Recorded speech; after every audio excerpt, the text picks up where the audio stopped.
Chers amis, bonjour. Voici dans ce temps entre l'Ascension et la Pentecôte à vivre cette neuvaine de prière à l'Esprit Saint, et nous voulons aussi réfléchir à la personne de l'Esprit. Qui est l'Esprit Saint? Il est en fait déjà présent dans nos vies, déjà présent dans nos prières. Quand nous commençons une prière chrétienne, nous la commençons par le signe de la croix, au nom du Père et du Fils et du Saint-Esprit. Et donc nous mettons sur le même plan, la même importance, les trois personnes divines. Dieu le Père, créateur de toutes choses, Dieu le Fils, Jésus-Christ, et Dieu l'Esprit Saint. L'Esprit Saint, c'est quelqu'un, comme le Père est quelqu'un, comme le Fils est quelqu'un. L'Esprit Saint, c'est cette présence de Dieu, alors nous allons y réfléchir. Alors, d'abord, peut-être ce mot, Esprit Saint, est un peu trompeur, esprit. Je ne sais pas qu'est-ce que vous entendez quand on dit le mot esprit. Mais souvent les gens entendent quelque chose d'un peu fantomatique. Ou bien esprit, ça leur fait penser à spiritisme. Donc des choses un peu immatérielles, assez imaginaires. Alors que, en fait, en hébreu comme en grec, le mot esprit, roi en hébreu, pneuma en grec, pneuma ça donnait le pneumatique, le pneu, ça veut d'abord simplement dire le souffle, le vent, respirer. Et en fait quelque chose de beaucoup plus concret, corporel, charnel également. Le spirituel, c'est pas quelque chose qui s'évapore, non. C'est une présence tellement concrète que c'est le vent qui permet à un bateau d'avancer et c'est le souffle qui nous permet de respirer. Donc Esprit Saint, c'est le souffle de Dieu. Cette personne souffle qui nous gonfle à bloc, qui nous permet de respirer de l'air même de Dieu. Alors, première question, comment savons-nous que l'Esprit Saint existe? Eh bien, nous le savons fondamentalement parce que le Seigneur Jésus nous l'a révélé. Alors, il y a déjà dans l'Ancien Testament une intuition de l'existence auprès de Dieu d'un esprit, d'un souffle, pour lequel on va utiliser différentes images. Ce souffle est présent à la création. Cet esprit, c'est l'esprit des prophètes. Il vient sur David, il vient sur d'autres rois d'Israël pour leur permettre de remplir leur mission. Mais en fin de compte, on ne sait pas bien dans l'Ancien Testament s'il s'agit simplement d'une métaphore ou s'il s'agit réellement d'une personne divine. C'est Jésus qui va vraiment nous permettre de découvrir l'Esprit Saint. Parce que d'abord, Jésus le vit pleinement. Il a été conçu par la puissance de l'Esprit. Au jour de son baptême, au Jourdain avec Jean-Baptiste, les cieux s'ouvrent et l'Esprit Saint se rend visible sous la forme d'une colombe et vient relier le Père et le Fils. Et puis c'est aussi dans la puissance de l'Esprit que Jésus annonce aux pauvres la bonne nouvelle, fait les miracles, les guérisons, enseigne. Et on nous dit aussi que dans les derniers jours de sa vie, eh bien Jésus va promettre à ses disciples la venue de l'Esprit. Alors différents signes, différents symboles nous sont donnés pour nous permettre d'appréhender la réalité de l'Esprit Saint. Je l'ai déjà dit, le vent, le souffle, mais aussi l'eau. Par exemple, dans l'évangile de Jean, chapitre 7, verset 9, Jésus dit, comme dit l'Écriture, de son sein couleront des fleuves d'eau vive, il désignait ainsi l'Esprit que devaient recevoir les croyants. Il y a, nous l'avons dit aussi, la colombe qui est pure et qui s'élève. Il y a aussi le feu. Le jour de la Pentecôte, les apôtres voient l'Esprit Saint venir sur eux sous forme de langue de feu. Et puis il y a également cette symbolique très importante de l'huile de l'onction, au jour du baptême, à la confirmation.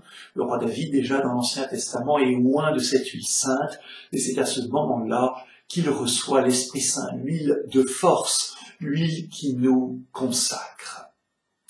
Alors, quel est le rôle de l'Esprit Saint dans la vie divine même?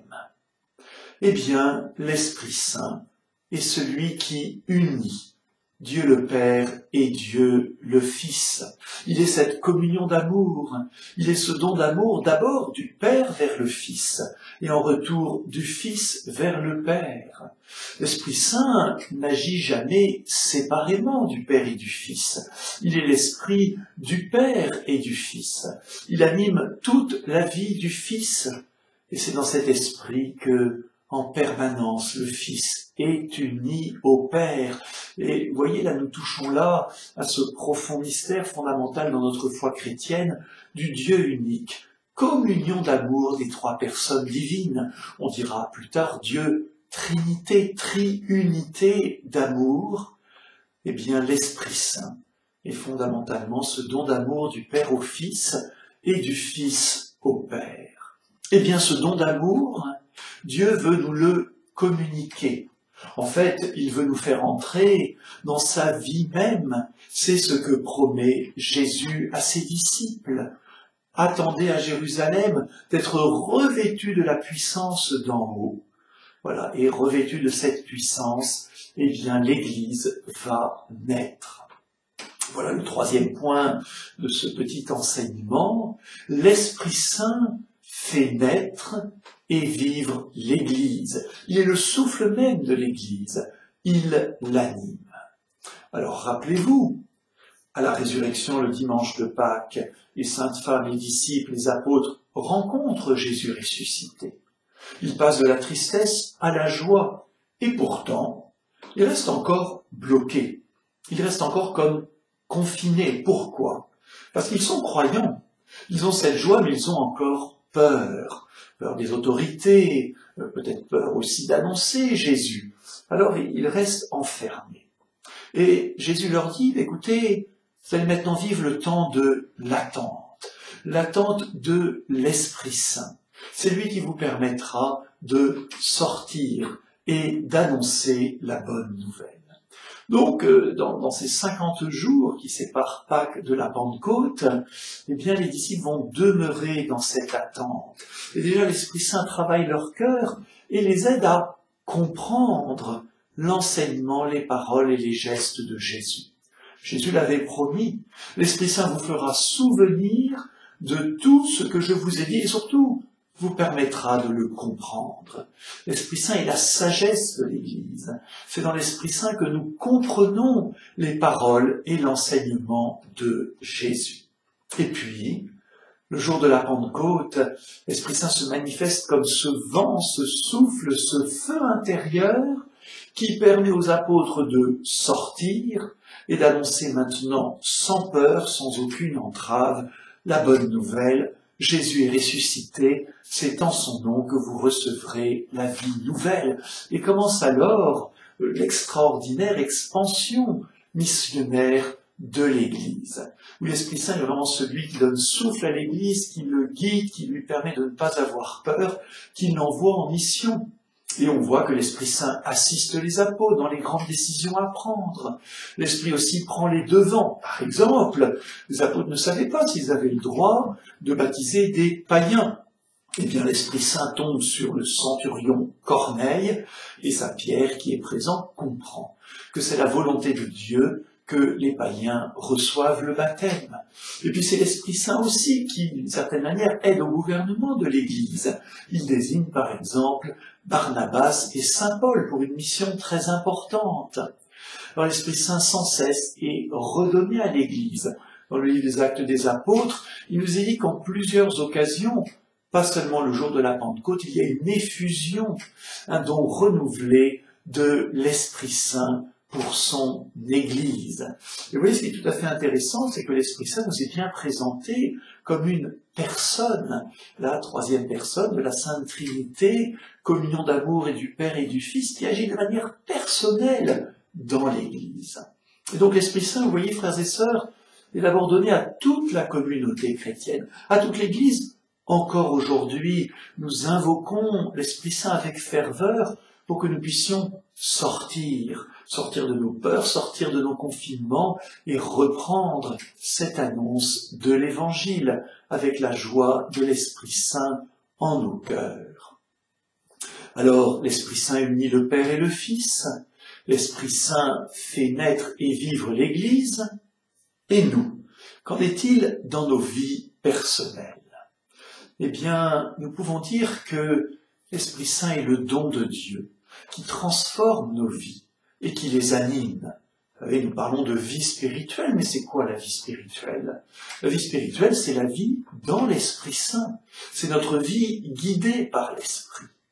Alors d'abord, quand, comment recevons-nous, chacun de nous, l'Esprit Saint?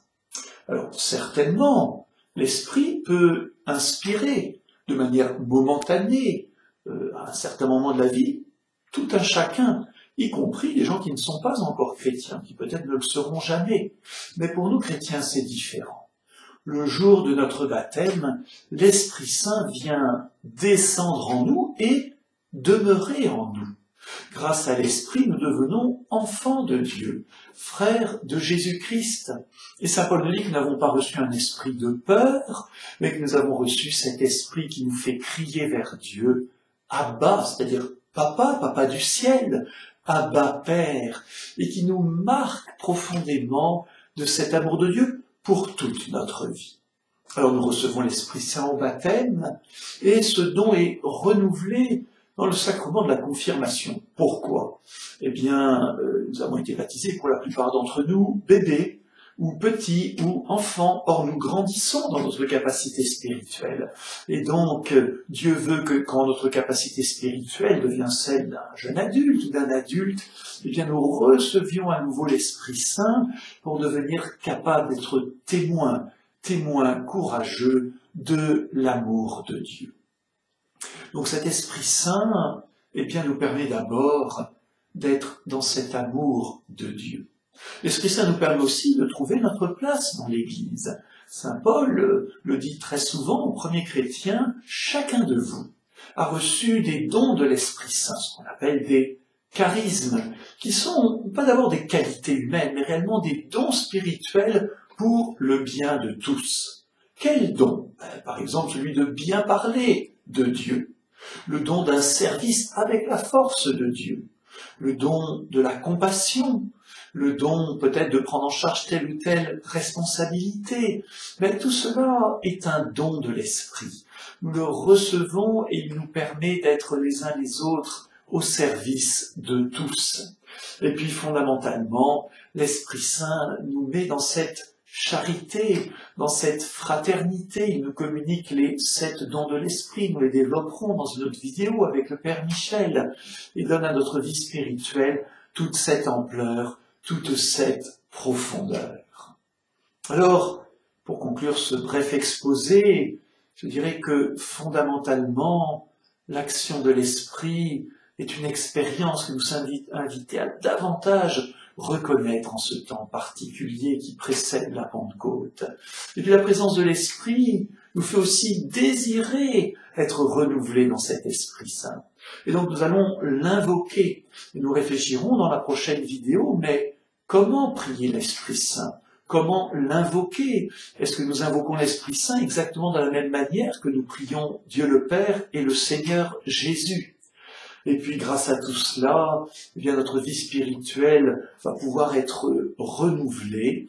Et nous vivrons alors, quelles qu'en soient les conditions pratiques, cette fête de la Pentecôte comme les apôtres, comme un grand coup de vent dans notre vie pour être regonflé à bloc, comme un grand élan, comme vraiment une flamme d'amour qui vient nous réchauffer, qui vient nous rendre capables d'être vivants, et d'aller porter cette bonne nouvelle à tous.